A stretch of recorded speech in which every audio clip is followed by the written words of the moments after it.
ಚಳಿಗಾಲದ ಅಧಿವೇಶನ ಡಿಸೆಂಬರ್ 8ನೇ ತಾರೀಕಿನಿಂದ 19ನೇ ತಾರೀಕಿನವರೆಗೂ ನಡೆಯುತ್ತೆ. ಈಗಾಗಲೇ ದಳಪತಿಗಳು ಕೂಡ ತಯಾರಿಯನ್ನ ನಡೆಸುತ್ತಿದ್ದಾರೆ. ಜೆಡಿಎಸ್ ನಾಯಕರಿಂದ ಕೋರ್ ಕಮಿಟಿ ಮೀಟಿಂಗ್ ನಡೀತಾ ಇದೆ. ಚಳಿಗಾಲದ ಅಧಿವೇಶನಕ್ಕೆ ದಳಪತಿಗಳು ತಯಾರಿಯನ್ನ ನಡೆಸಿಕೊಳ್ತಿದ್ದಾರೆ. ಜೆಡಿಎಸ್ ನಾಯಕರಿಂದ ಕೋರ್ ಕಮಿಟಿ ಮೀಟಿಂಗ್ ನಡೀತಾ ಇದೆ. ಖಾಸಗಿ ಹೋಟೆಲ್ನಲ್ಲಿ ಇವತ್ತು ಕೋರ್ ಕಮಿಟಿ ಸಭೆ ನಡೆಯುತ್ತೆ. ಎಲ್ಲರನ್ನ ವಿಶ್ವಾಸಕ್ಕೆ ತೆಗೆದುಕೊಳ್ಳುವ ನಿಟ್ಟಿನಲ್ಲಿ ತಂತ್ರವನ್ನ ರೂಪಿಸಿಕೊಳ್ತಿದ್ದಾರೆ. ಅಧಿವೇಶನದಲ್ಲಿ ಸರ್ಕಾರಕ್ಕೆ ಹೇಗೆ ಚಾಟಿ ಬೀಸಬೇಕು ಇದಕ್ಕೆ ರೂಪುರೇಷೆ ಪ್ಲಾನ್ ಅನ್ನ ರೆಡಿ ಮಾಡ್ಕೊಳ್ತಿದ್ದಾರೆ.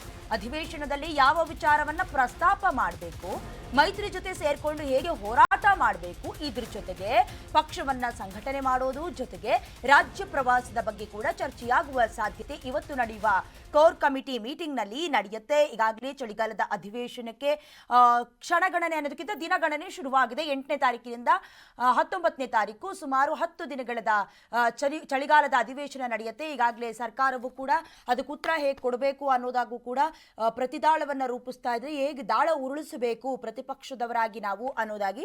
ಜೊತೆಗೆ ಈಗಾಗಲೇ ಮೆಕ್ಕೆಜೋಳ ಖರೀದಿ ಕೇಂದ್ರ ಪ್ರತಿಭಟನೆಗಳು ಜೊತೆಗೆ ಕೆಲವೊಂದಷ್ಟು ಬೆಲೆ ಏರಿಕೆಯನ್ನ ಸೇರಿದಂತೆ ಸರ್ಕಾರವನ್ನ ಕಟ್ಟಿ ಹಾಕಬೇಕು ಅನ್ನುವಂತ ಕಾರಣಕ್ಕೆ ಈಗ ಜೆಡಿಎಸ್ ನಾಯಕರು ಕೋರ್ ಕಮಿಟಿ ಮೀಟಿಂಗ್ ಕರೆದಿದ್ದಾರೆ. ಈ ಹಿಂದೆ ಕೂಡ ರಾಜ್ಯ ಪ್ರವಾಸವನ್ನ ಯುವ ಘಟಕದ ಅಧ್ಯಕ್ಷರಾಗಿರುವಂತಹ ನಿಖಿಲ್ ಕುಮಾರಸ್ವಾಮಿ ಅವರು ಕೂಡ ಮಾಡಿಕೊಂಡು ಬಂದಿದ್ರು.